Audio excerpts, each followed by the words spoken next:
Guys, musarerana nhema kunoku zvinhu zvinoonatse kujeka zvakanaka.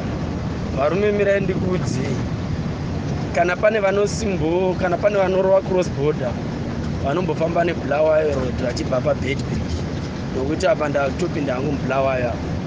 Pane road blocks repolisi riya rekupedzisira wakupinda muBulawayo rinonetsanetsa.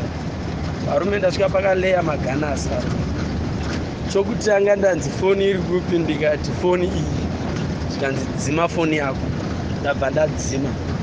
Ndopa azotanga kundibvunza kuti wakatakura, ndikati asimbi idzi mukoma idzi, simbi ende Zimplow, wandipe license, taura zita rako, senemu yako nenhamba dzechitupa.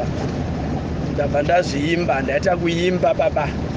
Handitauri ndichita lolo zvandiri kuita izvi, zvinogona kungozarwa nembama kana nebullet. Ndaimba, zvikanzi toda munhu anotaura achiratidza kuti ndezvake. Ndaimba baba, zvikanzi right, hauna munhu wana here mukati? Ndikati handina. Zvikanzi uri kuona panapa unojaira kuona chindi? Panapa ndojaira kuona polisi, saka ndiri kugadzira nyika. Ndikati aiwa pakanaka mukoma. Zvikanzi saka wanga wafungei? Ndikati hapana mukoma, ndangofunga kuti ndikupe zvangu $5 yedhiringi sevanhu vari kugadzira nyika. Zvikanzi tipe, ndikamupa. Unozvifunga wega baba, hauiti zvaunoita tichinetsa nepolisi kuti aiwa hapana mhosva yandanzi ndinayo, but ndabudisa 5 mari yokungobudisa. Zvokuti makasvika izvo kega, unosvika uri kuDurban kega, kana uri paJohannesburg kana paCapstad.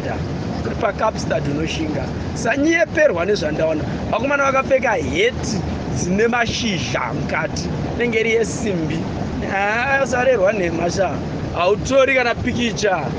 Foni ndanzidzima, wanzwa here, dzima foni. Ndikadzima ndikaenda pakanzi off, achiona ndikati off, zvanzi right. Ndopasi tanga kutaura neni.